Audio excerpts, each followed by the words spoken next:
Bonjour à tous, aujourd'hui vidéo record. Ce mois-ci, on a fait 67 500 € en 30 jours et avec une petite audience. Donc, je vous ai partagé les résultats de notre Stripe, puisqu'on utilise Stripe, voilà. Et je vous montre sans plus attendre comment ça se passe au niveau de la structure que nous on a mis en place pour notre acquisition. Et je précise aussi, on met la même structure chez nos clients. Alors, pour la structure d'acquisition. Ça se passe en 3 types en fait, 3 étapes. Il y a l'acquisition organique, ok. Nous, on fait de la création de contenu B2B ciblé. On fait un focus sur les canaux pertinents, donc LinkedIn, Twitter, YouTube, Instagram. On accorde une importance de la qualité contrairement à la quantité. On préfère faire peu de vidéos mais qui soient qualitatives plutôt que de la masse. Nous, on vise des très petites audiences, des personnes qui sont très précises pour justement avoir derrière nous une audience ultra qualifiée, même si elle est super petite actuellement. Tout rassemblé, on est à moins de 10 000 sur tous les réseaux YouTube, LinkedIn, Instagram, etc. Vous voyez. Ensuite, pour l'acquisition mécanique. Donc, quand je dis mécanique, ça va être l'interaction humaine. Donc, nous, on fait de la prospection. Donc, il y a du setting inbound et outbound. On envoie des messages personnalisés avec une approche relationnelle. Et après, on va venir qualifier l'audience. On va venir la qualifier en envoyant des proof assets. J'ai fait plein de vidéos là-dessus. N'hésitez pas à aller les voir, ça va vraiment changer le cours de votre business. Ensuite, l'acquisition payante. On a fait un tout petit peu d'ads pour en fait juste amplifier l'organique. On a eu un retour sur investissement de x42 avec un petit budget. Ça, c'est juste énorme. Puisque pour nous, en fait, ça sert à rien pour vous aussi de faire de la publicité, en tout cas à partir d'un certain niveau. En dessous d'un certain niveau, ça sert à rien pour obtenir des leads.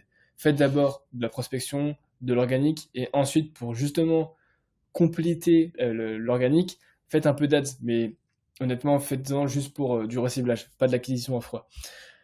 Ensuite, comment ça se passe? On a 3 types de systèmes. Premier, c'est le process de conversion.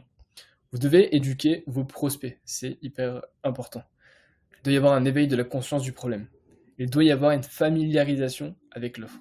Vous devez éliminer les objections en amont de votre appel, s'il y en a un. Vous devez construire de la confiance, bâtir une relation de confiance avec vos prospects. C'est très important. Comment on fait? Ça passe par de la preuve, donc des résultats concrets, de la valeur et du contenu gratuit, par exemple du contenu qui répond à un certain problème, et un storytelling, donc avec une rétention d'intention. Ensuite, deuxième système, c'est le système de vente. Donc une fois qu'on a conversion pour avoir un rendez-vous, comment ça se passe pour vendre une fois que la personne on l'a en appel? Vous devez utiliser des outils comme GoHighLevel pour le funnel ou système Poyo. Vous pouvez utiliser Airtable pour la data, Slack pour la communication. Voilà, nous c'est des outils qu'on utilise, mais vous pouvez utiliser Slack comme système Poyo, comme, enfin vous voyez, il y a plein d'outils comme Asana, peu importe. L'idée c'est vraiment ça peut être aussi Discord. L'idée c'est vraiment de communiquer. Et Zoom, Meet, peu importe pour les appels. Ensuite pour les process d'onboarding, comment ça se passe, pardon. Il y a une vidéo de bienvenue, la personne doit remplir un formulaire de data pour que nous, derrière, on puisse vraiment comprendre au plus profond là où elle en est, là où il y a des problèmes, quel type de problème, comment elle a fait pour essayer de les résoudre, pourquoi ça n'a pas marché, etc. Nous, on a bâti un formulaire de plus de 40 questions, si je ne me trompe pas, une quarantaine de questions pour justement avoir le plus d'infos possible sur le client qu'on vient de signer, tout simplement. Ensuite, il y a la contact team et l'appel de kick-off pour démarrer. Ça, c'est le système de vente et le process d'onboarding. Pour la délivrabilité et le suivi, on met en place un Client Success Manager. Donc, on a un manager dédié pour tous nos clients. On a une communication qui doit être régulière avec des définitions de milestones accomplis et un upsell stratégique.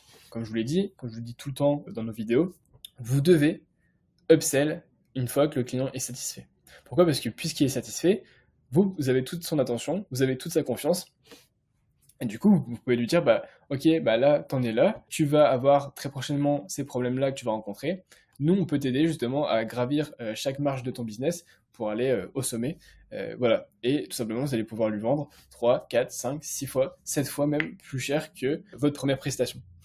Réellement. C'est-à-dire que si, par exemple, vous vendez une presta à 5 000, vous pouvez derrière vendre la presta 2 à 20 000, 15, 20, 25 000. Vous devez ensuite faire un focus sur les résultats.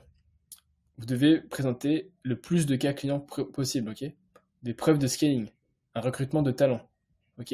Vous devez recruter des A-players puisque ces personnes-là ont leur zone de génie comme vous avez la vôtre, ok? Et chacun a son métier, chacun a sa zone de génie. Et plus vous allez rassembler de zones de génie dans votre business, plus votre business va tout simplement décoller. Voilà les 3 piliers qui nous ont permis tout simplement de arriver à ce montant-là de chiffre d'affaires. Si vous aussi, vous souhaitez scaler le plus rapidement possible dans votre business, prenez un appel de consulting avec nous. Le lien est juste dans la description et moi je vous dis à très vite. Ciao.